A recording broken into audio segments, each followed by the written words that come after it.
أعوذ بالله من الشيطان الرجيم. بسم الله الرحمن الرحيم. وسيق الذين كفروا إلى جهنم زمرا حتى إذا جاءوها فتحت أبوابها وقال لهم خزنتها ألم يأتكم رسل منكم يتلون عليكم آيات ربكم وينذرونكم لقاء يومكم هذا قالوا بلى ولكن حقت كلمة العذاب على الكافرين. قيل ادخلوا أبواب جهنم خالدين فيها فبئس مثوى المتكبرين. وسيق الذين اتقوا ربهم إلى الجنة زمرا حتى إذا جاءوها وفتحت أبوابها وقال لهم خزنتها سلام عليكم طبتم فادخلوها خالدين. وقالوا الحمد لله الذي صدقنا وعده وأورثنا الأرض نتبوأ من الجنة حيث يشاء فنعم أجر العاملين. وترى الملائكة حافين من حول العرش يسبحون بحمد ربهم وقضي بينهم بالحق وقيل الحمد لله رب العالمين. صدق الله العظيم.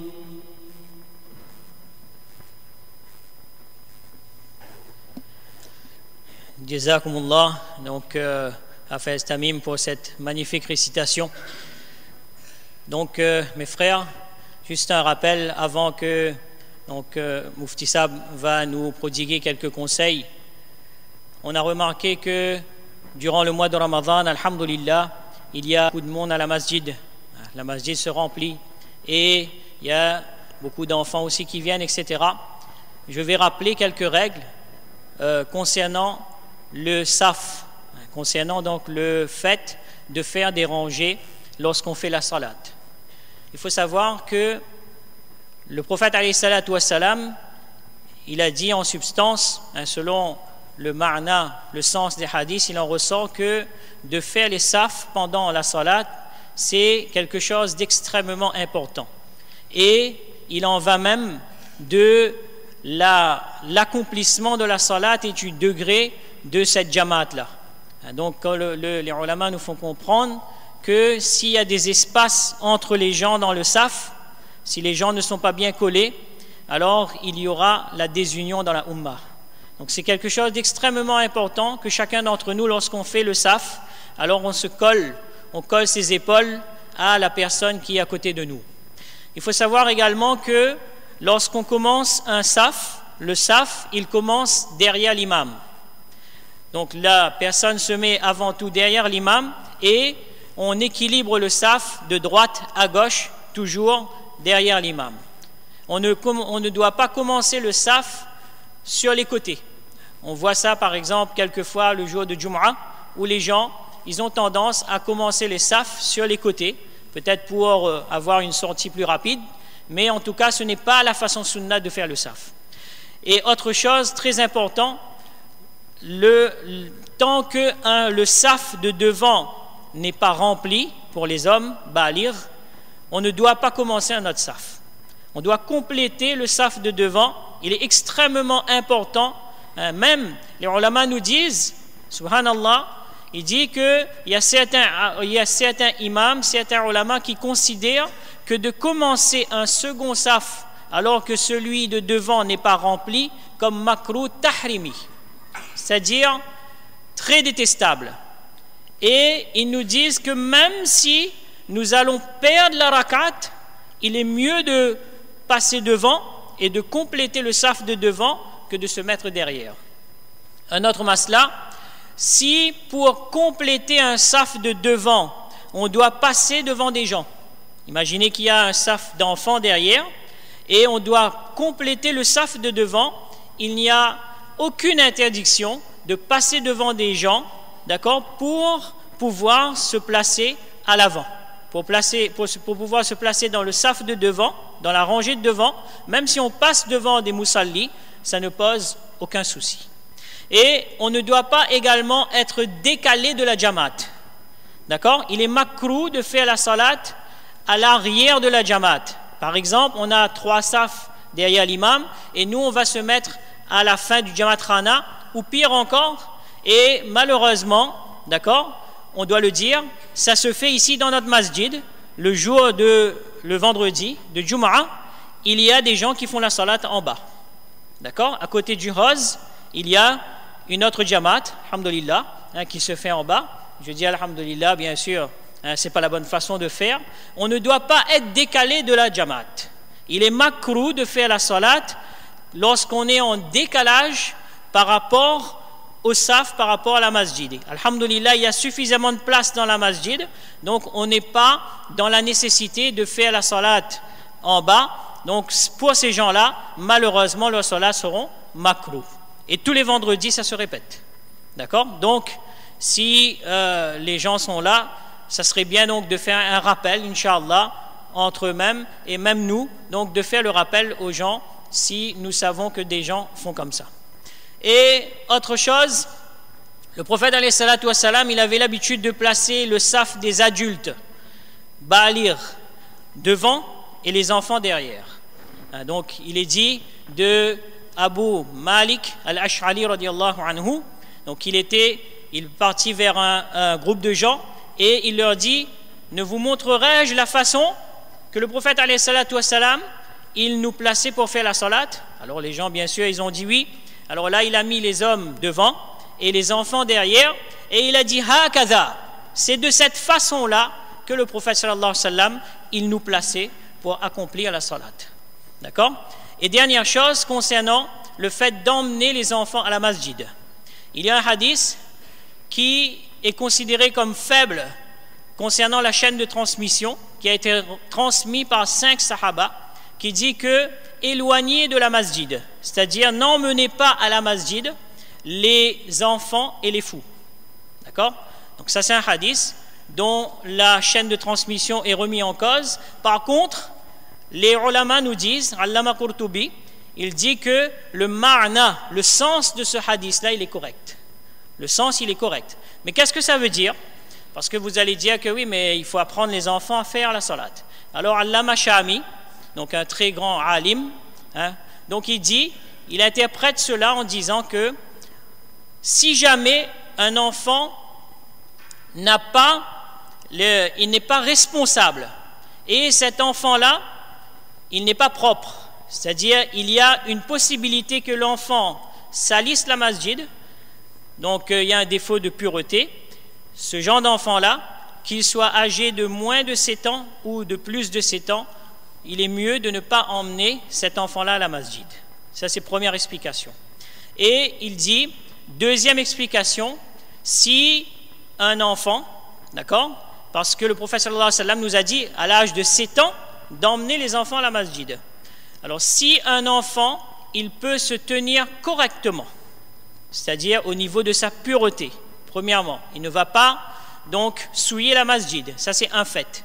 Mais deuxièmement, Allama Shami nous dit que si cet enfant-là il a l'aptitude et les capacités de se tenir correctement et de ne pas déranger la jamaat et de ne pas déranger les musallis, ce genre d'enfant-là, d'accord, il est bien, il est conseillé d'emmener cet enfant-là à la masjid pour lui faire prendre l'habitude d'accomplir la salat.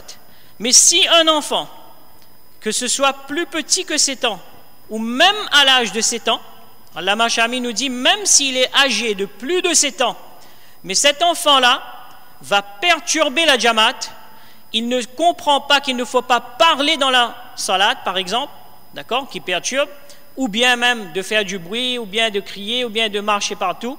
À ce moment-là, même s'il est âgé de plus de 7 ans, il est mieux qu'il apprenne à faire la salat chez lui et non pas à la masjid. Donc, mes frères, ça c'est des règles de bienséance pour le bienfait de chacun d'entre nous, pour la sérénité des musallis. Donc, soyons, Inch'Allah, chacun de nous, soyons conscients de ces règles-là et, alhamdulillah, donc essayons de mettre en pratique cela. Il y aura un bien pour chacun d'entre nous dedans, Inch'Allah. D'accord? Et les ulama nous disent, dernière chose, que si jamais un père, il estime que c'est-à-dire que il sait que son enfant ne pourra pas se tenir tranquille, alors il n'y a pas de mal à lui de se placer à l'arrière et accomplir la salat avec son fils pour qu'il puisse se tenir tranquille. D'accord? Donc il puisse se tenir tranquille, donc lui-même il se met à l'arrière, comme ça il est sûr qu'il y a la surveillance qui est là. D'accord? Donc Allah subhanahu wa ta'ala nous donne tous compréhension de ces quelques paroles. Sans transition donc, l'intervenant d'aujourd'hui c'est Mufti Luqman Ingar. Alhamdulillah, Mufti Sab est bien connu à La Réunion, il ne nécessite pas une grande présentation, mais juste en quelques mots. Donc Mufti Sab, donc, il a fait ses études à Azadville en Afrique du Sud et depuis maintenant pratiquement 2 décennies il enseigne à Saint-Denis, donc il a sa madrasa et aussi il est très actif dans le milieu associatif aussi et pour la communauté. Alhamdulillah, c'est un membre très actif de Halal Réunion également et il est le président de Servir qui est le collège des ulama de la Réunion qui comporte à peu plus de une centaine de ulama qui adhèrent à cette association-là. Donc le Mufti Sab est le président de cette association et alhamdulillah, donc c'est quelqu'un qui a une bonne maîtrise, on va dire. Il a un bac plus je ne sais combien. Il est spécialisé en finance islamique également, d'accord. Donc ça aussi c'est son domaine et aussi donc alhamdulillah dans la spiritualité également. Et c'est le sujet d'aujourd'hui, Inch'Allah. Donc chacun de nous, on a nos maladies spirituelles et donc le mois de Ramadan, comme on a dit, c'est un mois où on doit essayer de travailler sa taqwa, sa piété, et on va écouter les précieux conseils de Mufti Sab, Inch'Allah.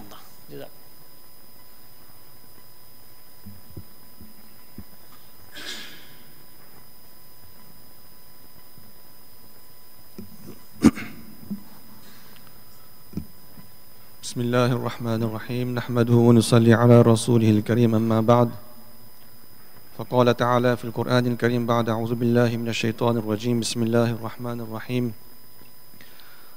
هو الذي بعث في الأميين رسولا منهم يتلو عليهم آياته ويزكيهم ويعلمهم الكتاب والحكمة وقال تعالى في قلوبهم مرض فزادهم الله مرضا وقال النبي صلى الله عليه وسلم ألا إن في الجسد لمضغة إذا صلحت صلح الجسد كله وإذا فسدت فسد الجسد كله ألا وهي القلب أو كما قال عليه الصلاة والسلام صدق الله وصدق رسول النبي الكريم ونحن على ذلك لمن الشاكرين والشاهدين والحمد لله رب العالمين. Par la grâce d'Allah subhanahu wa ta'ala, Allah nous a créés êtres humains. Vous et moi, nous appartenons à la catégorie des êtres vivants et particulièrement des êtres humains. Nous sommes-nous posé la question, qu'est-ce que réellement ce qui définit un être humain? On va prendre l'exemple d'une personne qu'on va nommer Zaïd. Zaïd, c'est un monsieur qui a une autorité dans son travail, dans son business, c'est un directeur d'entreprise, c'est une personne qui a une famille, épouse, enfant, c'est une personne qui a des biens, des propriétés, c'est une personne, comme on en trouve beaucoup, c'est une personne dont la prestance est telle que lorsque elle entre dans son entreprise, elle passe dans les bureaux, les gens se mettent au travail, les gens le respectent, les gens le saluent. C'est une personne que lorsqu'elle entre chez elle, eh bien, ses enfants sont aux aguets, ses enfants savent que papa est là, son épouse est là pour l'accueillir, son épouse également est tout attentionnée à son égard. Bref, Zayd, c'est quelqu'un qui se définit de cette façon. Et puis arrive un jour où Zayd décède. Et à ce moment-là, tout change, il y a une révolution qui se produit. Et on se retrouve devant un corps inerte. Rien n'a changé dans l'aspect de ce corps. Les membres, les organes, le nom de la personne également est toujours le même. Mais le grand changement qui se produit, c'est que, eh bien, cette personne, on l'appelle plus Zayd, on l'appelle le mayyit, on l'appelle le corps, le décès, le décédé. Et le fait est tel que maintenant, si on amène ce corps dans ces mêmes endroits où il circulait, dans son entreprise, dans ses bureaux, il ne créera plus cette même crainte, respect, cette même référence qui existait lorsqu'il était vivant. Lorsque ce corps, on l'emmène auprès de sa famille, eh bien, ça n'a plus le même effet qui était produit auparavant. Parce que maintenant, c'est un corps inerte. Non seulement c'est un corps inerte, même ceux qui ne l'aimaient pas et qui n'osaient pas l'injurier ou le frapper peuvent maintenant l'insulter, lui donner des coups de pied sur son corps inerte et il ne pourra pas se défendre ni rien faire. Et pourtant, c'est le même Zayd qui est là. C'est quoi la grande différence? Qu'est-ce qui a changé? Qu'est-ce qui s'est passé? Qu'est-ce qui s'est produit? Il y a une chose qui s'est produite, c'est que l'âme de Zayd a quitté le corps de Zayd. Et lorsque cette âme a quitté le corps, eh bien maintenant, Zayd n'est plus Zayd. Zayd est devenu quelque chose qui va retourner à la terre. Et Zayd maintenant existe sous forme de son âme. Ce qui constitue réellement l'être humain, eh bien, est mis en évidence. Que ce n'est pas l'aspect corporel, l'enveloppe corporelle.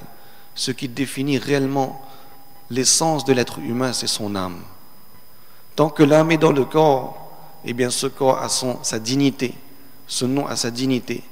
Mais dès que l'âme quitte le corps, eh bien tout est révolutionné, tout change, tout est modifié. De la même façon, les savants nous expliquent que ce corps, la définition de l'homme qui est donc traduit par cette combinaison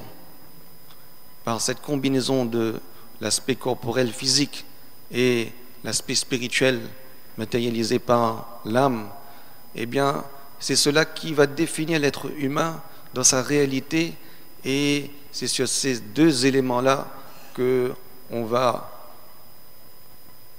développer, que l'on va parler, l'aspect spirituel et les responsabilités, les devoirs de ces deux aspects, mais surtout l'aspect de l'âme qui constitue cet être humain. L'aspect corporel, ça on le voit dans nos pratiques quotidiennes, mais l'aspect spirituel, c'est un peu moins évident dans notre pratique, dans notre attention, et c'est pour cela qu'un rappel est toujours profitable. Donc l'être humain existe par la coexistence, on va dire, de ces deux éléments. Il y a la partie cachée, qui est l'âme, et la partie visible, qui est le corps. Et le cœur, il est où dans tout ça? Le cœur, il est au milieu de ce monde du dedans, qui est le monde de l'âme. Alors j'ai utilisé le mot « monde », parce qu'effectivement c'est un monde. C'est tout un monde, et un monde bien plus immense et bien plus infini, si on peut dire de cette façon qu'on ne le pense. Le monde de l'âme. Et le cœur qui est le centre de ce monde de l'âme, joue un rôle primordial. L'âme, on ne va pas entrer dans les développement technique. Mais on peut dire en résumé que l'âme, c'est quelque chose qui habite l'être humain de la tête jusqu'aux pieds. Ce que les savants nous expliquent. Chaque partie du corps est habitée par l'âme. Et au milieu de ce monde de l'âme, il y a le cœur, qui donc joue le rôle primordial, un rôle principal. Vous demandez à un docteur, à un médecin, c'est quoi le cœur? Nous avons des médecins parmi nous. C'est quoi le cœur? Il va nous répondre, c'est un morceau de chair, un muscle qui se contracte et qui pompe le sang, qui récupère et qui envoie le sang dans tout le corps. C'est tout un organe avec sa complexité. Et vous demandez aussi à un médecin maintenant, c'est quoi l'âme? Alors il y a qui disent que, il y a différentes façons de le définir. Il y en a qui disent que c'est une sorte de vapeur, une sorte de vapeur ou d'énergie que le cœur véhicule à travers son fonctionnement dans le corps. Ça, c'est la définition physique du cœur. Mais les gens de la spiritualité, je vais utiliser le terme de tasawwuf, et on parlera un peu plus tout à l'heure de ce terme-là. Les gens du tasawwuf, eh bien, ils définissent le cœur de façon tout à fait différente. Il y a le cœur physique que l'on connaît, mais aussi un cœur spirituel. Et ce cœur spirituel, eh bien, ils le définissent comme une sorte de force. Ce sont des forces spirituelles qui définissent le cœur spirituel. L'âme également a son entité distincte. L'âme, le cœur, le nafs également, ce sont des éléments distincts. Ibn Khuzayma ibn Hakim rahmatullah alayhi posait une question une fois à Rasulullah sallallahu alayhi wa sallam. Il demanda à Rasulullah sallallahu alayhi wa sallam où est le maqam du nafs, le siège du nafs. Rasulullah sallallahu alayhi wa sallam nous répondit, c'est le cœur. Donc le nafs son siège est dans le cœur. Et le cœur, il est au milieu de ce monde de l'âme. Et il joue un rôle très très important dans la réformation de cette âme, dans le bien-être de cette âme, qui est la véritable essence de cet être humain. Si cet ensemble fonctionne correctement et dans un bon état, eh bien ce sera toute la structure également qui accompagne cet ensemble qui sera dans un bon état, et c'est tout l'ensemble qui sera dans un bon état. Mais s'il y a une défaillance à un niveau de l'âme ou du cœur ou du nafs ou de tout cet ensemble du monde du dedans, cela va se refléter également par une défaillance sur l'enveloppe corporelle et dans toute la globalité. C'est pour cela que Rasulullah sallam dit dans un hadith, Ida ala inna fil jasadi la mudra. Il y a dans le corps un morceau de chair.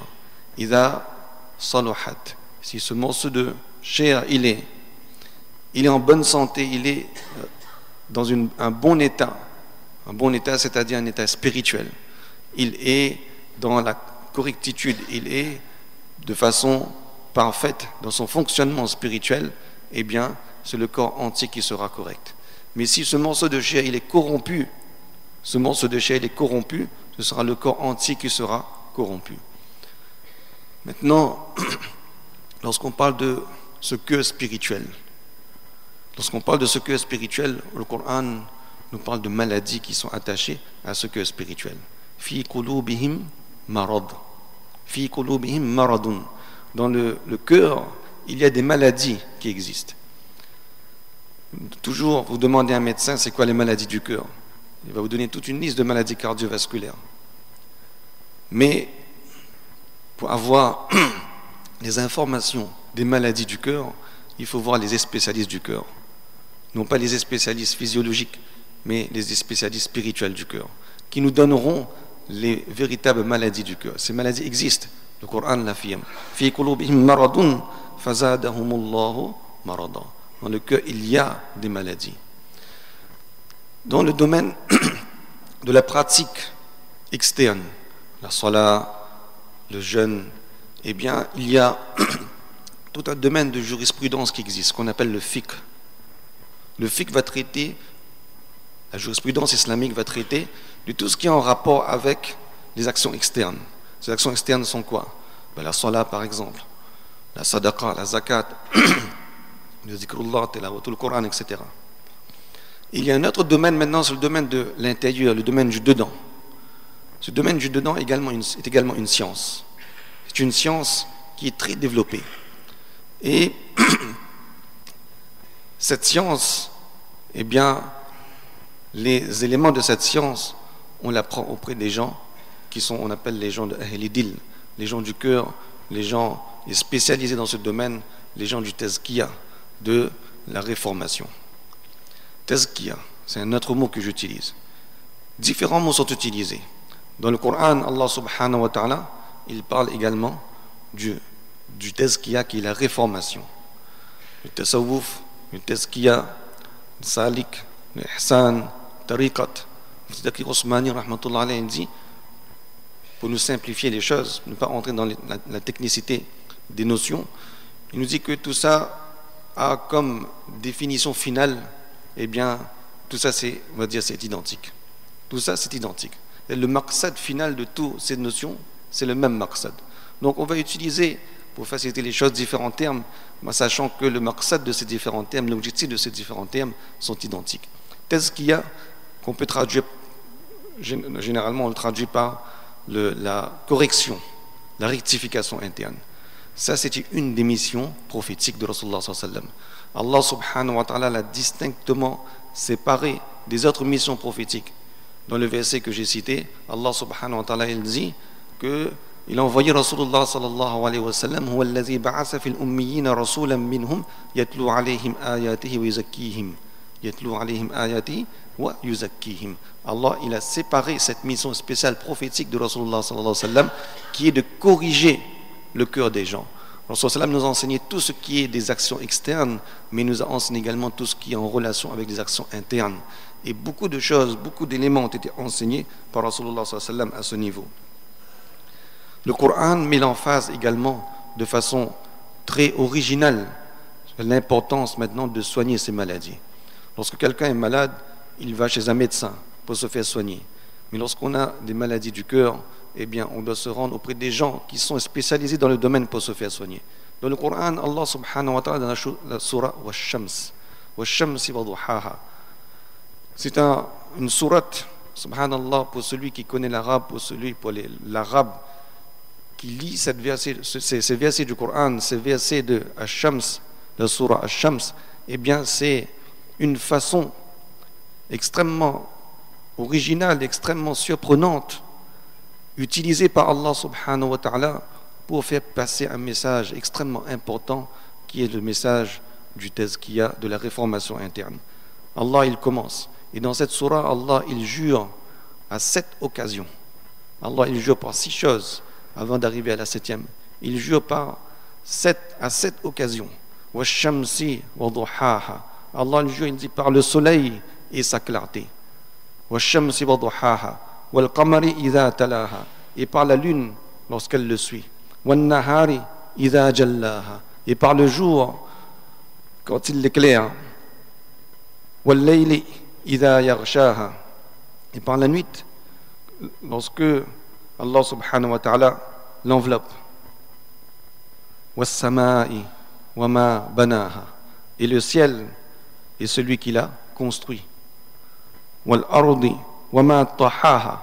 Et par la terre qu'Allah subhanahu wa ta'ala a étendue. Dans ces 6 premiers versets, Allah subhanahu wa ta'ala jure par les éléments célestes, le soleil, la lune, la terre, la nuit, le jour. Allah subhanahu wa ta'ala, il emmène le lecteur dans un voyage céleste. Il l'emmène à un niveau macroscopique. Il le fait voyager à travers l'univers. Et puis, Allah subhanahu wa ta'ala, il jure par ces éléments. Et Allah, il jure par les qualités, les fonctionnalités de ces éléments. Et puis, tout d'un coup, comme un couperet, dans un contraste saisissant, Allah subhanahu wa ta'ala ramène cette personne de ce macrocosme vers un microcosme. Et Allah, il dit, wa nafsin wa ma sawaha. Allah lui ramène tout de suite vers son nafs. Après avoir fait ce voyage céleste à travers les planètes, à travers les cieux, etc., tout d'un coup, Allah subhanahu wa ta'ala introduit son message après avoir pris serment sur ces plus grandes créatures, plus illustres, les plus impressionnantes qu'Allah ait créées, Allah subhanahu wa ta'ala, il introduit son message. Tout ce qui précède la façon dont Allah subhanahu wa ta'ala introduit son message, c'est pour nous montrer l'importance de ce qu'il va dire. Ce n'est qu'au 7e verset qu'Allah subhanahu wa ta'ala il dit wa nafsin wa ma sawwaha. Et Allah subhanahu wa ta'ala il jure par l'âme et par celui qui l'a harmonieusement façonné. Il jure par l'âme. Et qu'est-ce qu'Allah dit ensuite? فَأَلْهَمَهَا فُجُورَهَا وَتَقْوَاهَا. Et à cette âme, on lui a alors inspiré son immoralité, de même que sa piété. فَأَلْهَمَهَا فُجُورَهَا وَتَقْوَاهَا. Dans ce nafs, ici Allah utilise le terme de nafs, certains le traduisent par l'âme, mais ce nafs et l'âme qui sont intimement liés, Allah subhanahu wa ta'ala dit quoi? Eh bien, ils ont deux aspects, deux facettes, l'immoralité ou la piété. Et qu'est-ce qu'Allah dit maintenant? Il dit qad aflaha man zakkaha. Certainement aura réussi celui qui aura fait la correction de son âme, la correction de son nafs, de son cœur. Qad aflaha man zakkaha wa qad khaba man dassaha. Et certainement a perdu celui qui l'a corrompu, eh bien ce nafs. Et donc Allah subhanahu wa ta'ala utilise des mots qui sont frappants, des mots qui interpellent. Après avoir introduit de cette façon aussi céleste, Allah subhanahu wa ta'ala, il dit clairement que c'est une nécessité pour la réussite de l'être humain de faire le tazkiya de son nafs. Qad aflaha, aura réussi, et aura échoué et voué à la destruction celui qui n'aura apporté aucune attention à sa réformation intérieure. Des versets du Coran et des hadiths, il y en a pléthore, mais Allah subhanahu wa ta'ala nous fasse comprendre l'importance de cet aspect de la réformation interne. Maintenant, lorsqu'on parle de cette réformation interne, eh bien, beaucoup de savants ont énormément écrit là-dessus, et de très grands savants, de très très grands savants, et beaucoup de littérature également ont été écrites là-dessus, sur les maladies de l'âme. Et c'est une partie intégrante de notre cheminement spirituel. On ne peut pas dissocier cela de notre pratique religieuse. Ces maladies de l'âme se traitent par le Coran et la Sunna. Allah il dit dans le Coran وَنُنَزِّلُ مِنَ الْقُرْآنِ مَا هُوَ شِفَاءٌ وَرَحْمَةٌ لِلْمُؤْمِنِينَ. Il y a de ce Coran qu'Allah a fait descendre tout ce qui est nécessaire, tout ce qui est suffisant pour le shifa, pour le traitement, pour la guérison de ce qui se trouve dans l'être humain, dans le mu'min, tout ce qu'il faut. قُلْ هُوَ لِلَّذِينَ آمَنُوا هُدًى وَشِفَاءٌ. Pour celui qui a croyance, eh bien c'est une guidée et c'est une guérison. Shifa, comme le terme l'indique, c'est la guérison. Et c'est la guérison spirituelle qui se trouve dans le Coran. Toutes ces maladies du cœur ont leur méthode de traitement et leurs moyens de guérison qui se trouvent dans le Coran et dans la Sunna, tels que l'on pratique dans Ahl Sunna ou Al-Jama'a. De grands savants de cette Ummah ont écrit beaucoup de livres là-dessus. Il y a Allama Subuki rahmatullah alayhi, il a écrit un kitab qui s'appelle Jam'ul Jawami'. Et ce kitab est un kitab de quoi? De usul et fiqh. C'est un kitab de usul et fiqh qui parle de jurisprudence. Mais dans ce kitab de usul et fiqh, il y a tout un chapitre qui traite des maladies du cœur. Et des grands savants comme Imam Qushayri rahmatullah alayhi, il a écrit également des kitabs. Cheikh Suharwardi rahmatullah alayhi, Mana Shawitani rahmatullah alayhi, qui a écrit At-Takashuf, At-Tasharruf, Masail al-Suluk, etc. Beaucoup de kitabs, de grands kitabs ont été écrits. Et souvent on s'aperçoit que ces kitabs ne sont pas forcément écrits dans l'objectif principal de la réformation interne, mais contient des chapitres sur la réformation interne. Par exemple, il parle du fiqh, mais on parle également de la réformation interne. C'est-à-dire que nos grands savants prédécesseurs ne dissociaient pas la science du fiqh de la science du tariqat. C'est pour cela que les grands savants comme Shah Waliullah Dehlawi rahmatullah alayhi, il dit que la science de tariqat et la science de shari'at, il dit que ce sont deux choses qui sont intimement liées.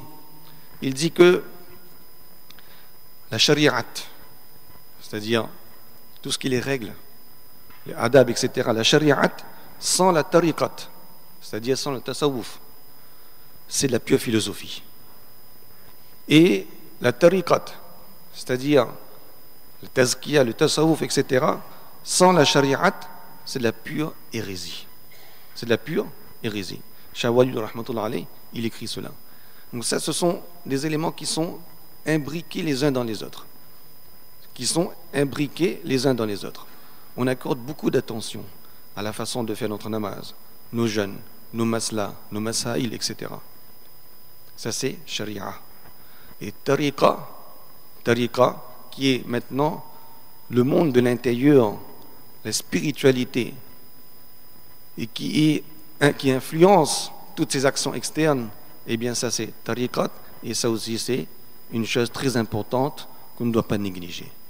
Et c'est la négligence de cela qui malheureusement a amené beaucoup de fitna dans cette umma. On va revenir juste tout à l'heure quelques points là-dessus. Concrètement, si on entre un peu plus dans les détails, en quoi consistent ces maladies et quels sont les différents aspects de ces maladies. Lorsqu'on parle de maladies spirituelles, on parle de choses abstraites. On ne parle pas de choses concrètes. Et justement parce que ce sont des choses qui sont abstraites, qu'on n'y apporte pas beaucoup d'attention. Déjà parce que ce sont des choses qui ne sont pas visibles. Les gens ne vont pas voir si dans mon cœur il y a telle maladie spirituelle. Si je ne fais pas namaz, les gens vont voir. Si je ne fais pas mon jeûne, les gens vont voir. Je ne donne pas sadaqa, je ne dis pas Coran, je ne fais pas zikrullah, les gens vont voir. Mais que dans mon cœur il y a ces maladies spirituelles, eh bien, ça peut se refléter dans les actions externes. Mais de prime abord, ce n'est pas visible. Et parce que ce n'est pas visible, justement, on y accorde peu d'attention pour les corriger. Alors que ce sont des choses qui peuvent entraîner des destructions énormes, considérables dans nos amal, dans nos actions. Petit Taqi, rahmatullah alayh, il développe dans ses écrits, il dit que, donc, il y a, dans le domaine du tazkiya, le tazkiya va agir sur l'extérieur également, les actions externes, mais aussi les actions internes de façon simultanée. Les actions externes, ce sont ce qu'on appelle les actions, les zahir, qui sont apparentes. Et là, on a des choses qui sont interdites, les nawahi, et les choses qui sont ordonnées, les injonctions, les awamir. Les nawahi, on connaît ce qui est interdit, l'interdit de l'alcool par exemple, les addictions, l'intérêt, l'interdiction de la corruption, du vol, etc. Et on a également les injonctions dans les a'mal extérieurs, zahiri. On a les injonctions qui concernent la pratique de la salat, le jeûne, les injonctions concernant la zakat, le hajj, etc. et la sadaqa. Ça, c'est la partie externe des actions. On connaît plus ou moins bien. Et Mufti Sabi dit maintenant dans la partie interne des actions. Dans les actions internes, il y a également des choses qui font partie des injonctions et des choses qui font partie des prohibitions. Les injonctions, ce sont des injonctions qui sont obligatoires. Par exemple, en termes d'injonctions, eh bien, la qualité de shukr, reconnaissance vis-à-vis d'Allah subhanahu wa ta'ala. Il dit ça c'est wajib. Ça c'est wajib, obligatoire. Il dit la qualité du sabr, lorsqu'on est dans la difficulté. Ça c'est wajib, c'est obligatoire. La qualité du tawazu', l'humilité. Il dit ça c'est wajib, c'est obligatoire. Et ainsi de suite, la qualité du ikhlas. C'est wajib, non seulement c'est wajib, mais c'est un élément fondamental de l'acceptation de nos actions. C'est plus qu'obligatoire. C'est faraz. Ça, ce sont des actions que nous, parfois, on pense, j'ai un peu peut-être d'orgueil dans mon cœur, mais c'est pas si grave que ça. Allah, Inch'Allah, le pardonne.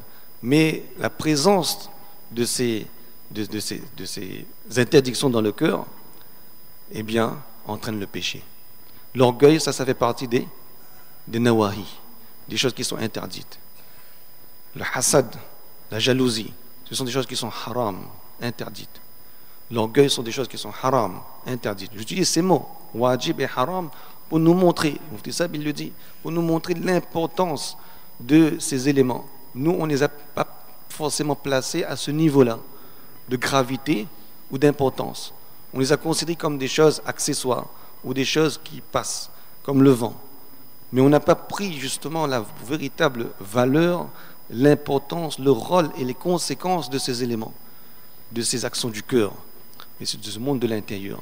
L'orgueil, par exemple, ou encore le hasad, l'ostentation, la vanité. Et la liste, elle est longue, une grande liste. L'avidité pour les choses de ce monde, le mauvais regard, les mauvaises pensées. Et chaque élément de ces maladies du cœur, Rasulullah sallallahu alayhi wa sallam nous les a décrits. Rasulullah sallallahu alayhi wa sallam nous a donné également les moyens de combattre cela. Et nous savons, nos mashayikh également, nous donnent les moyens pour combattre cela. Donc toutes ces actions du cœur qui sont du batin, ce qu'on appelle le batin de l'intérieur, toutes ces actions de l'intérieur qui sont prohibées, on ne pourra pas forcément les effacer de façon complète. Il dit ça, c'est imala bidarajai izala. C'est-à-dire que ce sont des maladies qui sont là. C'est des maladies qu'il faudra traiter. C'est des maladies qu'il faudra, suppresser. Il faudra rogner au maximum. Et on ne pourra pas forcément les éliminer complètement. Mais il dit que, Inch'Allah, en travaillant là-dessus, sur le cœur, en travaillant sur ces maladies, on va arriver à un moment, à un niveau de présence de cette maladie qui est tel que ce sera qu'al-adam. La maladie sera toujours présente, mais elle sera tellement minime qu'elle sera comme inexistante. Elle va peut-être revenir, elle va repartir, revenir, repartir. C'est un effort qui est permanent. Tout comme le corps doit lutter contre la maladie durant toute sa vie, toute son existence. Il a besoin de médecins, de médicaments pour lutter contre la maladie. De la même façon, ces maladies spirituelles ont besoin d'être traitées durant toute notre vie. Et il y a celui qui se trouve en bonne santé, qui prend soin de son corps, et il y a celui qui se trouve en bonne santé spirituelle parce qu'il prend soin du traitement de ces maladies spirituelles. De façon générale, on accorde beaucoup de négligence sur ces maladies. Et parfois, c'est très subtil, très subtil. Je vais juste vous donner quelques exemples. Mantani rahmatullah, il donne un incident, il dit qu'une fois, il est rapporté donc par des savants qui disent qu'une fois, Mantani rahmatullah alayhi, Ashraf Ali Tani rahmatullah était à Delhi, dans la masjid de Delhi, dans le Jamia Masjid, il était en train de faire un bayan sur le mimbar. Et en parlant comme ça, dans son discours, à un moment donné, il dit la phrase suivante, il dit, je vais vous annoncer quelque chose qu'aucune personne ne vous a dit et qu'aucune personne ne vous le dira à part moi. Il dit cette phrase. Je vous dis quelque chose qu'aucune personne ne vous a dit et qu'aucune personne à part moi ne vous le dira. Et puis tout d'un coup, il garda le silence pendant quelque temps. Et puis il commence à parler, il recommence à parler et il dit Astaghfirullah, Astaghfirullah, Astaghfirullah. Il dit j'ai oublié de préciser, et lorsqu'il a dit ça, il a dit aussi que ce que je vais vous dire, c'est pas par élévation de moi-même, c'est pas par ta'alla, c'est par tahdith et ni'mat, dire, évoquer un ni'mat d'Allah. Ça veut dire le fait que je vais vous dire une chose que personne ne vous a dit avant moi, c'est par tahdith et ni'mat, pour vous montrer, pour vous simplement narrer un ni'mat qu'Allah m'a accordé. Alors lorsqu'il a dit ça, donc il a gardé le silence, ensuite il a dit astaghfirullah 3 fois, plusieurs reprises. Alors il dit, ce que j'ai dit là, eh bien c'est une erreur. Et en plus, j'ai eu, on va dire en quelque sorte, l'audace de mettre cela sur le compte du tahdith et ni'mat. Tahdith et ni'mat, c'est autorisé. Dans le Coran, Allah, qu'est-ce qu'il dit? Fasabbih, dans la surah Ad-Duha, wa amma bi ni'mati rabbika fahaddith. Allah vous donne un ni'mat, un bienfait, dites-le, parlez-en. Le ni'mat d'Allah, eh bien, vous pouvez l'évoquer autour de vous, des ni'mat qu'Allah vous accorde. Mais ici, la frontière entre tahdith et ni'mat et l'estime de soi-même, l'élévation de soi-même, la mise en valeur de soi-même, eh bien, la ligne de démarcation est très très fine.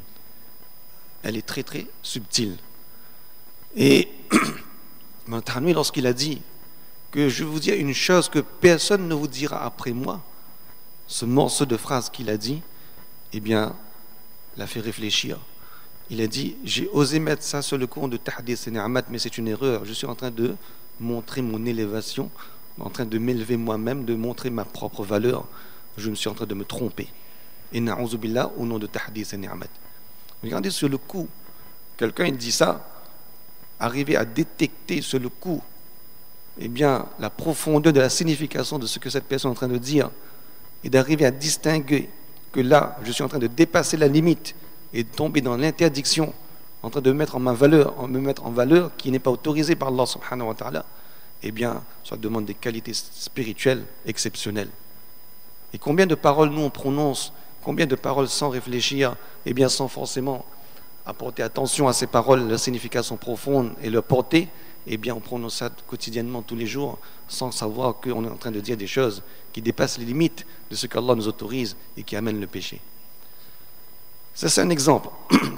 Un autre exemple où parfois il est très subtil de distinguer ce qui est, on va dire, des awamir et des nawahi, des choses qui sont autorisées des actions du cœur qui sont autorisées et des actions du cœur qui sont interdites. Il y a ce qu'on appelle le tawazu'. Tawazu', c'est l'humilité. Et ça, on sait que l'humilité, c'est une chose qui fait partie des choses qui sont louables. Les awamir, des choses qui sont recommandées, qui doivent être recherchées, qui doivent être atteintes. Alors, Mufti Tsab, il donne un exemple également. Il dit, Mufti Taqi Osmani, rahmatullah, donne un exemple de Manatani, rahmatullah, toujours. Il dit, une fois, Manatani, rahmatullah, il était en train de voyager dans un train. Et puis, il y a un dehati. Un dehati, c'est quelqu'un du rural, un villageois, qui s'est assis devant lui. Et puis, pendant le voyage, lorsqu'arrive l'heure du repas, le dehati, il tire son repas. Un morceau de pain, de dalle, etc., de salane, de sauce. Et puis, il est assis devant Manatani et il dit à Manatani, il dit sire, c'est une façon de parler chez eux par respect. Il dit, vous ne partagerez point un peu on va utiliser un mot, gourmot. Et ça, c'est un mot qui est similaire à l'excrément. Partageriez-vous point un peu de cette nourriture, on va dire, de basse qualité, on ne peut pas dire de l'excrément. Alors cette personne, ce villageois, lorsqu'il disait ça, son intention, c'était de dire quoi, mon petit repas là qui est très peu appétissant, il voulait dire ça, vous ne le partagerez pas avec moi.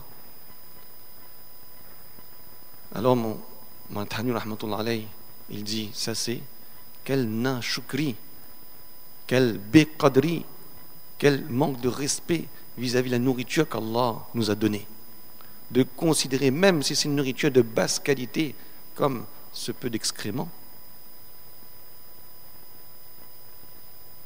Une parole prononcée ainsi, c'était une marque de tawazu, peut-être pour ce villageois. Mais il n'était pas en train de montrer le tawazu. Il était en train de montrer quoi? Un inqadri, un manque de respect, traiter la nourriture de façon indigne. Même si c'est une nourriture de basse qualité, on ne doit jamais utiliser ces termes concernant la nourriture. La différence, la frontière entre l'humilité et le non-shukri, elle est très subtile. Elle est très subtile. Dans nos actions, dans nos paroles, combien de choses on peut faire qui sont dans l'interdit, et nous on pense qu'on est en train de manifester le tawazu, l'humilité. La frontière entre également ce qu'on appelle le zillat et le tawazu, l'avilissement. L'avilissement, c'est une chose, une qualité qui est interdite, se rabaisser à tel point qu'on s'avilit soi-même. Et le tawazu, c'est montrer l'humilité. Maintenant, quelle est les véritables situations de tawazu, les véritables situations d'avilissement? La frontière, elle est très très mince parfois. Et ce n'est pas donné à monsieur tout le monde par sa propre logique, sa propre connaissance, conscience, de faire la différence. Et très facilement, on passe des choses qui sont autorisées vers des choses qui sont interdites. Et là, c'est les maladies du cœur. Et ces maladies du cœur peuvent créer des choses qui peuvent être très très très regrettables au jour de Qiyamah. Dans un hadith qu'au jour de Qiyamah, une personne sera sur la verge, sur la limite du Jannat, mais par une parole que cette personne a prononcée, qui a entraîné la colère d'Allah, Allah va prendre cette personne et va l'amener dans le Jahannam. Ou inversement, une personne était sur la limite, la frontière du Jahannam, une parole, une action que cette personne a fait, qui a attiré le contentement d'Allah, eh bien cette personne, Allah l'amène dans le Jannat. Ces maladies du cœur, eh bien, sont très très importantes et très nécessaires d'être traitées et d'être guéries. Parfois, ce sont des maladies qui sont bien plus graves et des maladies qui sont on appelle ça les Ummul Amrad. Ce sont des maladies qui sont parfois des maladies qui sont les mères des maladies, les sources des maladies, qui sont les maladies qui entraînent, on va dire, c'est les troncs de maladies qui entraînent d'autres branches de maladies. Il suffit parfois tout simplement de traiter la mère des maladies pour que tout le reste des maladies, eh bien, soit traité. Parmi ces Ummul Amrad, il y a par exemple le takabbur, l'orgueil. L'orgueil, c'est une maladie qui amène une multitude de maladies spirituelles. Imam Ghazali, rahmatullah alayhi, il dit ولا تظنن أنه تسلم لك نية صالحة في تعلم العلم في قلبك شيء من الحسد والرياء والعجب. Il dit on ne peut pas maintenir, ne pensez pas maintenir une intention qui est pieuse dans l'apprentissage de la connaissance si dans le cœur il y a quelque chose du hasad, le hasad, la jalousie, ou du riya, l'ostentation, ou du ujb, la vanité. Donc quand le Rasulullah sallallahu alayhi wa sallam salasun muhlikat, le Rasulullah il a dit 3 choses qui détruisent. Le Rasulullah a utilisé quel mot? Muhlikat, les destructeurs. Il a qualifié ces maladies spirituelles de quoi? De destructeurs, muhlikat. Shuhun muta', c'est l'avarice obéie. Wa hawan muttaba', ou la passion suivie. Ou wa i'jabul mar'i bi nafsihi, l'admiration de l'homme, l'admiration que l'homme porte sur soi-même. Ce sont des maladies. Mais le Rasul ici, il les a déterminées comme des muhlikat, des choses qui détruisent. Et lorsque quelque chose détruit, eh bien, ça détruit les actions, les bonnes actions. Ça détruit également le bien-être humain, le bien-être corporel de l'individu.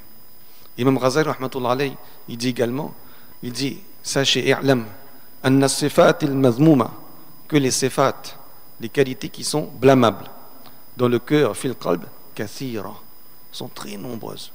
Les qualités qui sont blâmables dans le cœur sont très nombreuses, en grande quantité. Et le chemin pour traiter ces maladies est long, très long. C'est un traitement qui est long. C'est une maladie, on va dire, une maladie qui est chronique, une maladie qui nous ronge et qui prend beaucoup de temps, parfois pour être guérie.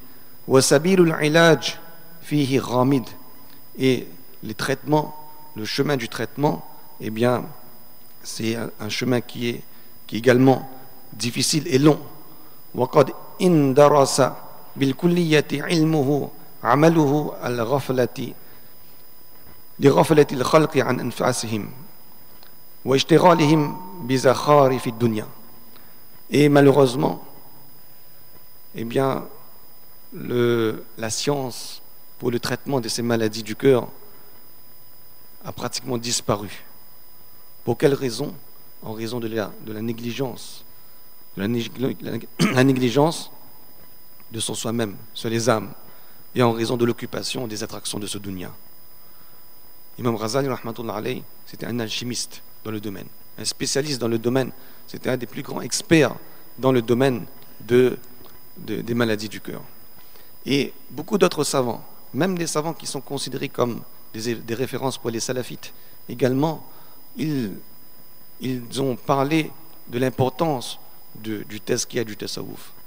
Ibn Taymiyyah, rahmatullah alayhi, dans ses fatawa, à un moment donné, il dit que c'est blâmable de critiquer les gens du tasawwuf et les soufis. Muhammad ibn Abdul Wahhab al-Najdi, qui est également une des références pour les salafites, il, il écrit également dans un de ses écrits, dans ses fatawa, Mana Abdul Hafiz Makki rahmatullah alayh, il dit que j'ai regardé tous les écrits de Cheikh Ibn al-Wahhab. J'ai regardé tous ses écrits. Il n'y a aucun moment donné, à aucun moment j'ai constaté qu'il a écrit quelque chose contre la tazkiya ou le tasawwuf. Mais plutôt dans un endroit de ses fatawa, il a écrit, Cheikh Ibn Abdul Wahhab, il a écrit que Allah subhanahu wa ta'ala a envoyé Rasulullah sallallahu alayhi wa sallam avec un din, une religion telle que cette religion, elle est tellement kamil, un din est kamil, que c'est une religion qui rassemble eh bien, le fiqh et le tasawwuf, la jurisprudence et le tasawwuf. Tous les savants qui nous ont précédés, les plus prédécesseurs, reconnaissaient l'importance de cela. Maintenant, ces maladies spirituelles que l'on qualifie de raza'il, eh bien, lorsqu'on fait un aperçu historique de comment ces maladies étaient vécues et comment étaient traitées par les prédécesseurs, on va donc faire un petit aperçu historique pour comprendre comment cela a évolué jusqu'à aujourd'hui. Lorsqu'on remonte depuis l'époque de Rasulullah sallallahu alayhi wa sallam, c'est lui le point de départ. Il a été envoyé pour faire le tazkiya, pour faire la réformation de la Ummah. Les Sahaba qui vivaient dans la présence de la Subah de Rasulullah sallallahu alayhi wa sallam, eh bien, ces Sahaba pouvaient bénéficier de tous les aspects de l'enseignement prophétique, que ce soit l'aspect jurisprudentiel ou bien l'aspect de la réformation du tazkiya. Et ces Sahaba, radiallahu anhum, eh bien, étaient qualifiés comme les références et qui avaient atteint l'imperfection dans plusieurs de ces domaines. Il y a eu donc le Qarn al-Awwal, la première époque, l'époque qui sur sallallahu alayhi wa sallam, qui a dû à peu près jusqu'à moins de 200 années après Hijrat. Il y a eu également ensuite, après eux, les Tabi'in et les Tabi'in. Et puis il y a eu également ensuite l'époque qui suit, c'est la deuxième époque. Cette époque des Tabi'in et Tabi'in, les savants qui vécurent durant cette époque étaient des savants qui maîtrisaient différents domaines. Mais tous ces savants avaient un point commun, c'est qu'ils maîtrisaient l'aspect batini interne, le monde du dedans, tout comme l'aspect zahiri du monde de l'extérieur. Dans la pratique extérieure, dans la science de la pratique extérieure, eh bien, il y avait également la maîtrise de la science des éléments, des actions de l'intérieur, du batin. Et ils avaient ça en commun. Et c'est pour cela qu'on a vu parmi ces générations des grandes lumières qui sont sorties, des grands savants qui sont sortis. Mais ensuite, lorsque le temps passe, eh bien les choses, au fur et à mesure, les choses ont commencé à changer. Et c'est là qu'on voit que lorsqu'on arrive à notre époque, eh bien, on voit tout le délai qu'il y a entre l'état de ces savants et notre état à nous, et qui explique beaucoup de choses. L'époque qui suivit, le temps passe, eh bien, les savants ont commencé, donc au départ, tout le monde était spécialisé, on va dire, dans tous les domaines, que ce soit dans la science externe ou dans la science des actions externes ou dans la science des actions internes. Ensuite, lorsque le temps passe, certains savants commençaient à se spécialiser dans différents domaines. Des savants se spécialisent dans le fiqh, d'autres dans les hadiths, d'autres dans les tafsirs, etc. Parce que il y avait un besoin, il y avait des affinités, etc. Il y avait un besoin de décortiquer la complexité des premières sciences et de le rendre plus accessible aux gens, au public, etc. Et cette science, lorsqu'ils développaient cette science, ils s'engageaient dans cette science, il y en a qui devenaient muhaddis, mufassir, etc. Malgré tout, à aucun moment, ces savants négligeaient la partie batin. Bien qu'ils ne s'adonnaient pas de façon prépondérante à la science qui est du tasawwuf, etc. Mais ils n'étaient pas moins non plus négligents dans l'aspect interne et dans le traitement de la maladie interne. Ils donnaient beaucoup d'attention, ils se focalisaient beaucoup également dans la purification interne, dans le tazkiya.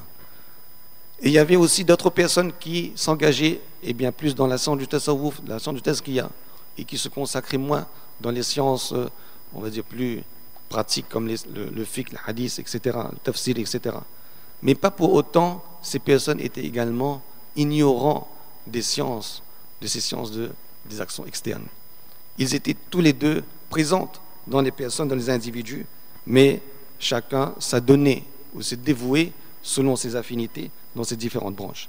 Et puis, le temps passe et là, commencent à apparaître des faiblesses. Déjà, les individus également n'avaient plus cette même force de pratique, etc. Et puis les gens, des sectes commençaient à apparaître. Des sectes concernant la pratique du tasawwuf. Ou des gens qui commençaient à négliger la pratique de la science externe et à s'adonner uniquement à la science interne. Et à se détacher des principes, des injonctions divines, des ordres d'Allah subhanahu wa ta'ala, de la sunna de Rasulullah sallallahu alayhi wa sallam. Et ils commençaient ensuite, petit à petit, à diverger et des sectes ont commencé à apparaître. Et c'est là qu'à ce point de l'histoire où le terme tasawwuf est apparu.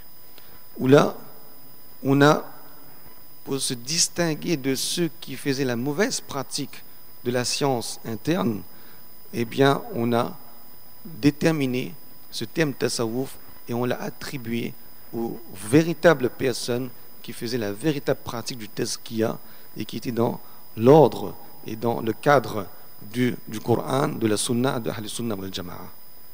Et c'est là que ce terme est apparu, le terme tasawwuf.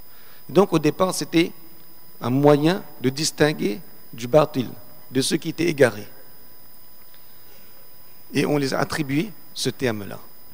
Donc c'est un terme qui remonte depuis l'époque des pieux prédécesseurs et qui, à son point de départ, était un terme qui avait une connotation très bénéfique et qui avait une image qui était très très profitable.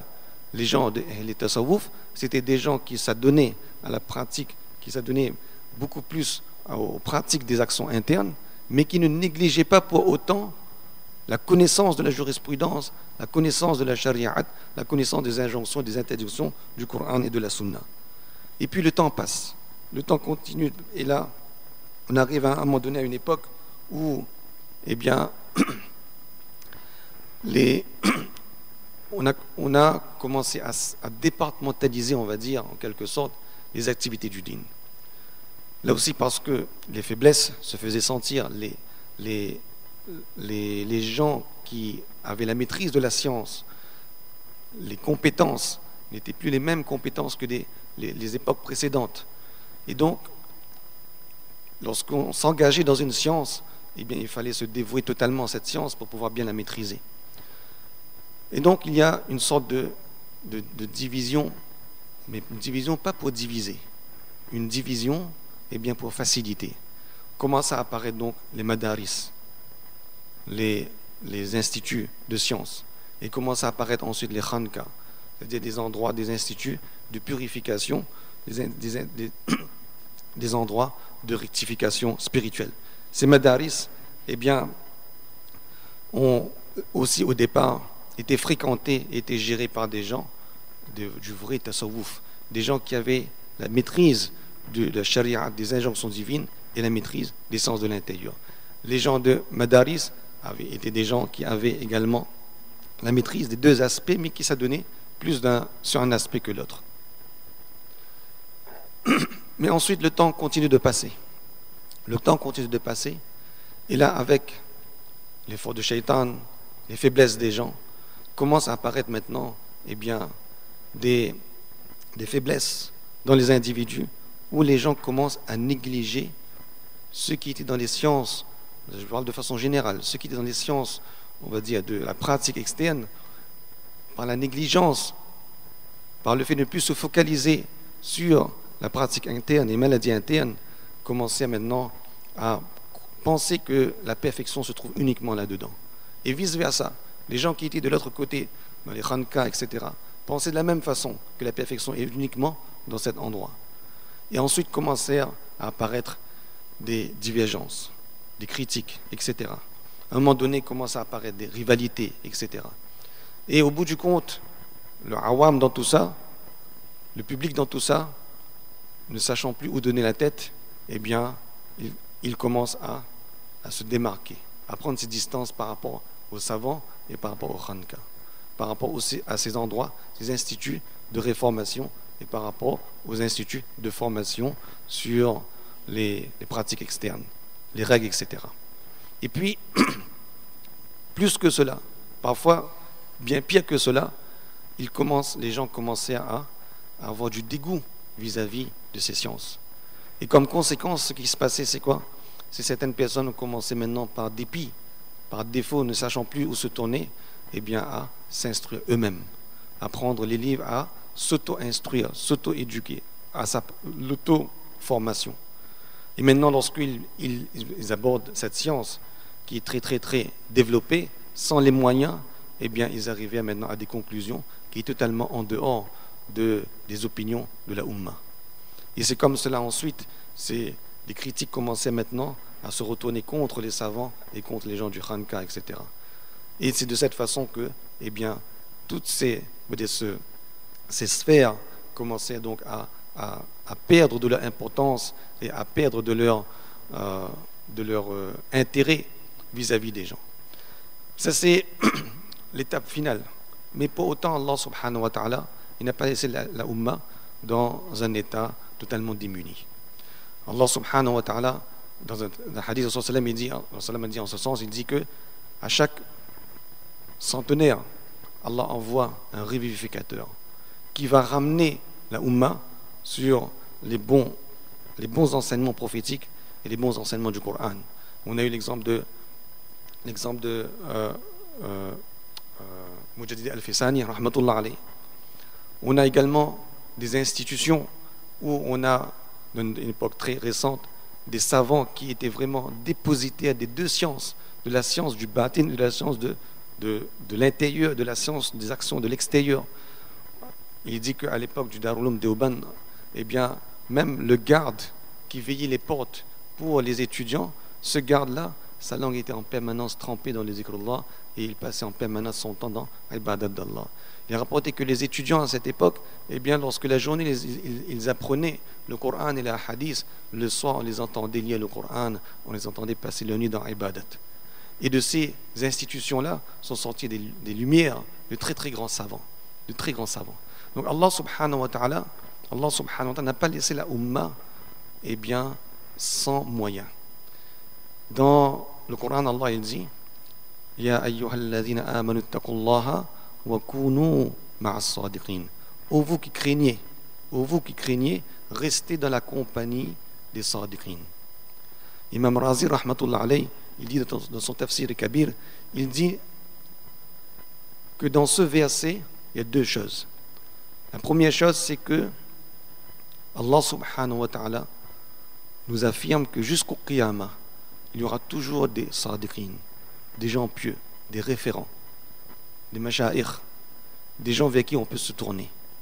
Et il dit, deuxième élément, c'est quoi? C'est que c'est la promesse d'Allah. Allah fait une promesse qu'il y aura toujours un moyen pour rester dans la compagnie des sadiqin. Ces sadiqin vont toujours exister.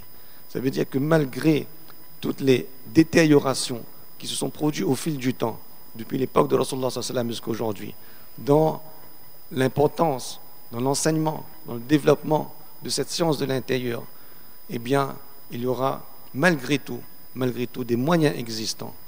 Mais il faudra faire plus d'efforts, il faudra faire peut-être plus de sacrifices. Mais ces moyens sont là pour que toute personne puisse faire sa réformation intérieure, sa réformation spirituelle.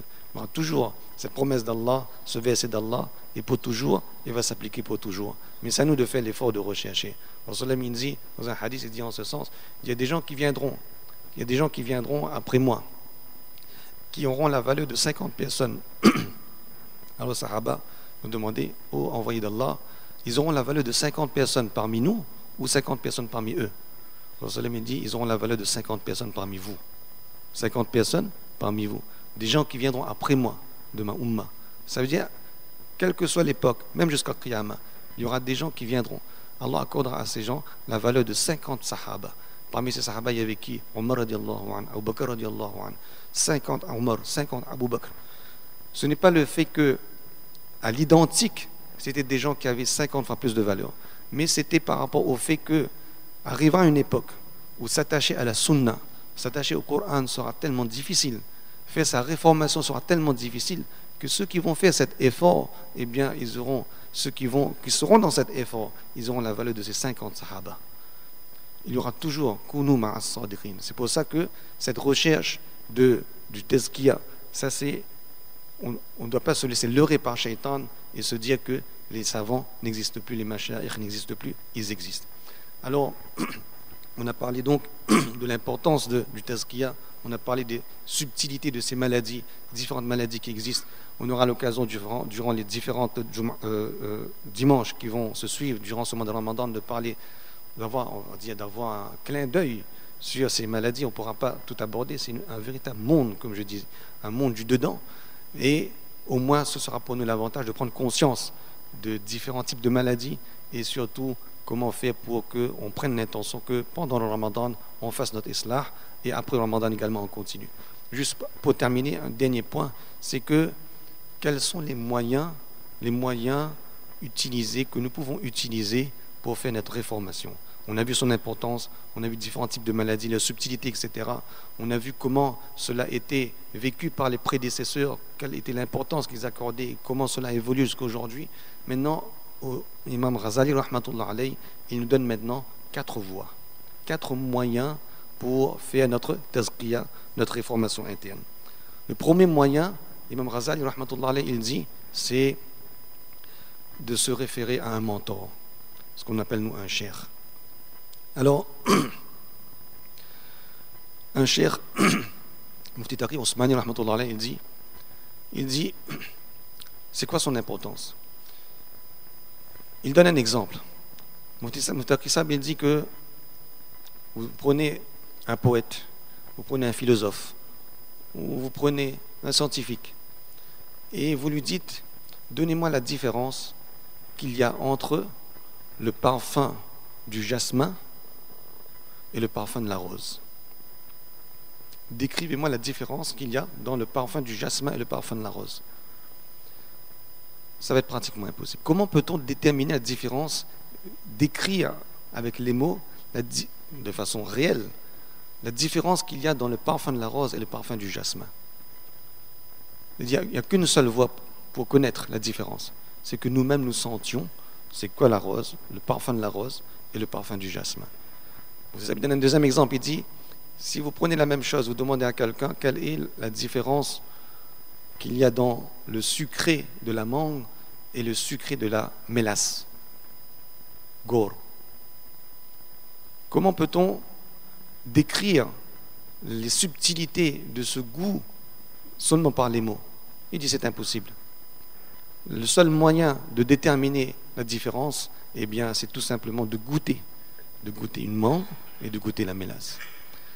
Et donc Mufti Sahib, il dit de la même façon, il y a certaines qualités qu'on ne peut pas décrire. Il y a bien sûr la description tant que l'on puisse faire, mais pour atteindre l'essence même, la véritable compréhension de cette chose, de cette notion, eh bien, il faut rester dans la compagnie des mashayikh. Il donne l'exemple du tawazu'. Qu'est-ce que le tawazu'? Lorsqu'on va rester dans la compagnie des mashayikh qui vivent le tawazu', qui ont en eux le tawazu', qui ont le misage du tawazu', qui ont les accents du tawazu', qui ont le tarz tawazu', qui ont les manières du tawazu', c'est là que l'on reste dans la compagnie de ces gens et qu'on découvre c'est quoi la véritable définition du tawazu', l'humilité, le tawazu'.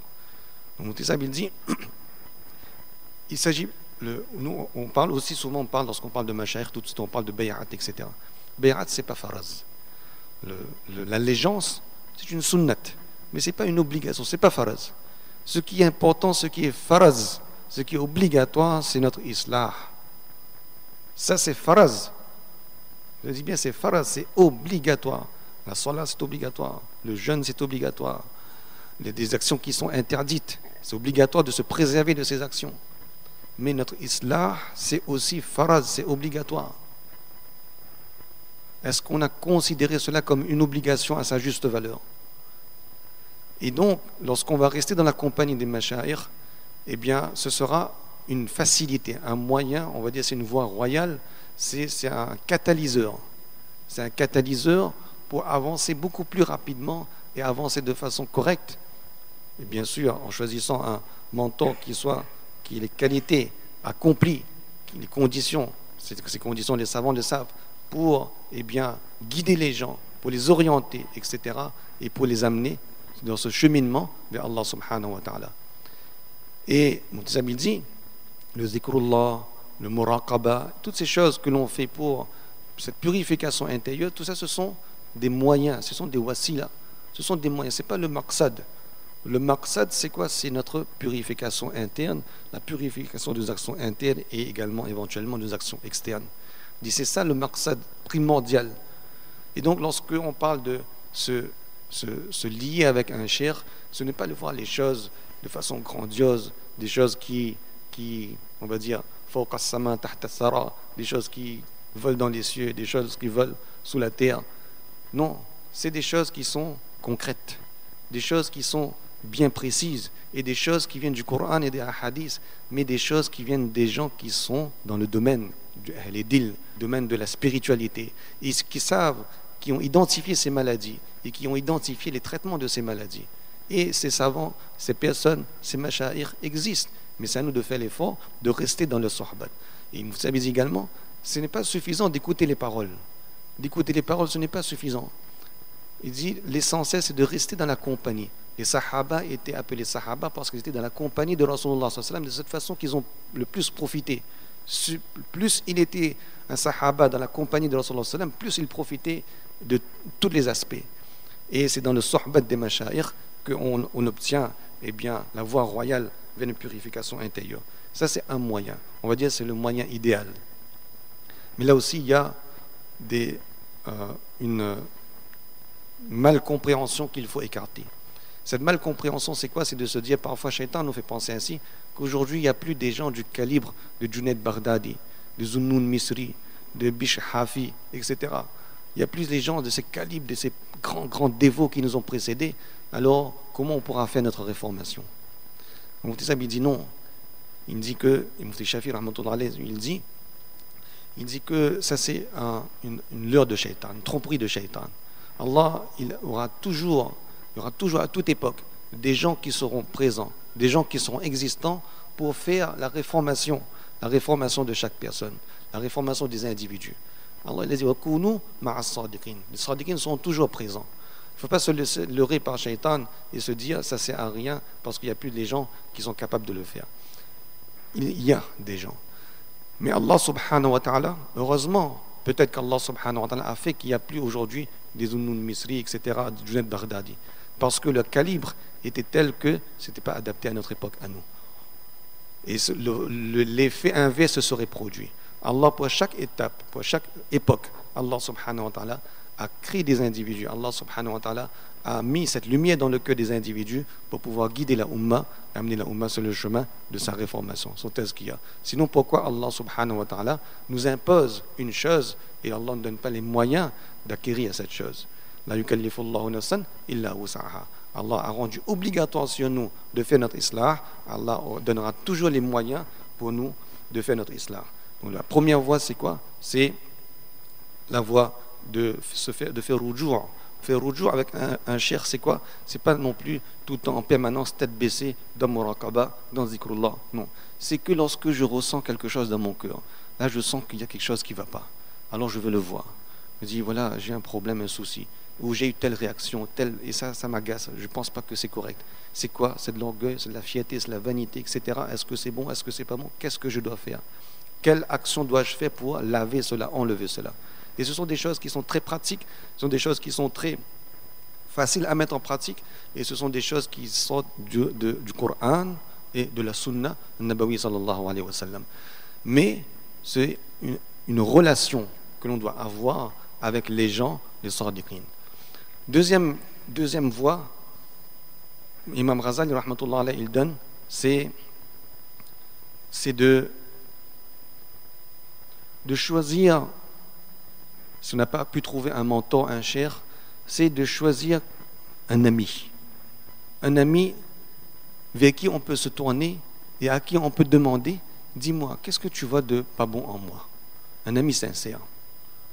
C'est quelqu'un qui n'a pas le calibre de Mashaïr. C'est un ami. Et on lui demande, on lui questionne, quel type de mal tu vois en moi? Imam Ghazali, rahmatullah, il donne l'exemple, il dit Omar Farouk, Omar radiallahu anhu. Une fois, il demanda à Salman Farsi, radiallahu anhu, il dit, oh mon frère, dis-moi quelle faiblesse tu vois en moi. Omar radiallahu anhu, le Omar, il questionne Salman Farsi. Alors Salman Farsi, par respect, il rejette la demande, il dit, non, je peux rien dire, je veux rien dire. Omar, il insiste, non, dis-moi quelle faiblesse tu vois en moi. Alors Salman, radiallahu anhu, il parle, il dit, je vois deux faiblesses en toi. La première faiblesse, c'est que lorsque tu te mets à table, eh bien sur ton dastarkhan, sur ta nappe, il y a deux plats, alors que ce n'était pas l'habitude de Rasulullah sallallahu alayhi wa sallam. La deuxième faiblesse, c'est que je vois que tu as un complet de vêtements en plus, un pour le matin, un pour la nuit. Subhanallah. Pour nous, ce sont des choses, on va dire, c'est même pas une faiblesse. On va dire, pour nous, c'est un manquement, mais c'est pas suffisant. Deux paires de vêtements, bien un seul plat sur la table, lorsque casse carême, il faut ça, moussa, badian, quatre laisse tout. Omar radian, qu'est-ce qu'il répond? Il dit, eh bien, ne t'inquiète pas, ça va être résolu. Ça veut dire qu'il a déterminé ses faiblesses à travers le regard de son ami et il s'est corrigé. Une fois, une délégation est venue voir Omar radiallahu anhu. Alors, comme c'était une délégation importante, il y avait un protocole, on va dire, comme aujourd'hui on dit un protocole. Donc on a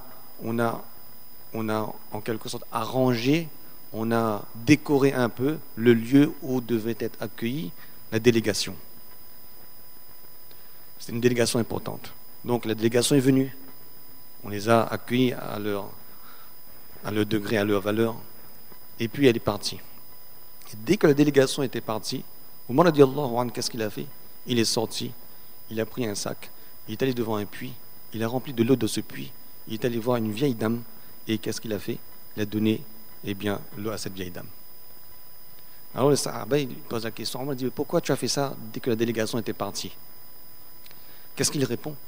Il dit, lorsqu'on a accueilli ces gens, cette délégation, avec toutes ces pompes, ces fastes, on va dire, pour moi, toutes ces décorations, etc., parce qu'il fallait le faire, et maintenant qu'ils sont partis, eh bien, de crainte qu'il y ait l'orgueil qui se crée dans mon cœur par rapport à ce moment où on a passé dans toutes ces fastes-là, entre guillemets, eh bien, il me fallait faire une action pour ramener l'humilité en moi.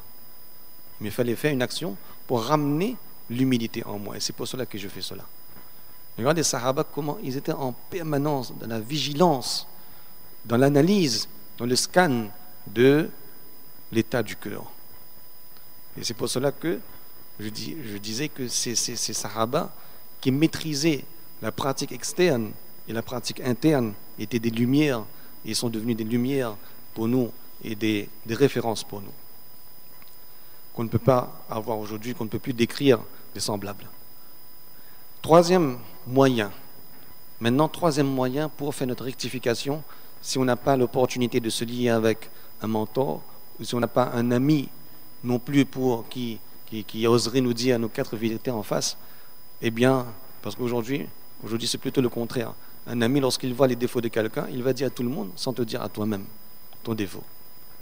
Donc si on n'a pas aussi un ami, eh bien, Imam Ghazali, rahmatullah alayhi, il donne troisième moyen, eh bien, c'est de s'analyser à travers nos adversaires, de s'analyser à travers maintenant nos ennemis, ceux qui ne nous aiment pas, ceux qui nous détestent, ceux qui sont nos ennemis. Alors, Mufti Shafi, rahmatullah alayhi, donne un exemple. Il dit, Mawlana Rashid Ahmad Gangoui, rahmatullah alayhi, lorsqu'il était durant son séjour dans le Khanka Quddus à Gango là-bas,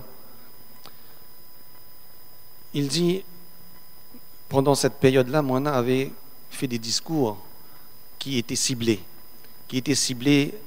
sur le shirk et bid'ah, parce qu'il y avait à cette époque Ahmad Reza Khan Bareilly qui faisait beaucoup de fitna, etc. Et donc Maulana, il ciblait beaucoup ses discours pour lutter contre ce fitna, ce fléau-là, ou de cette secte-là. Et puis,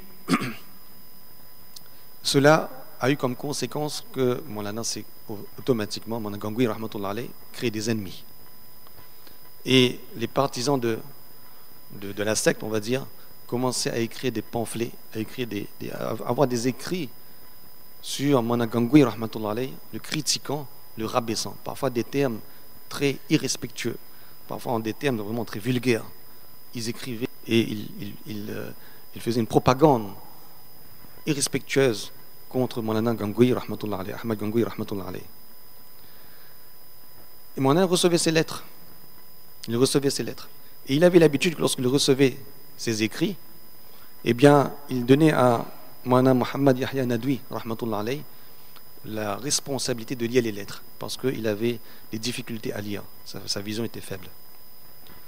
Donc Maulana Rachid Ahmad Gangoui rahmatullah alayh, il écoutait les lettres que lisait Maulana Muhammad Yahya Nadwi rahmatullah alayh.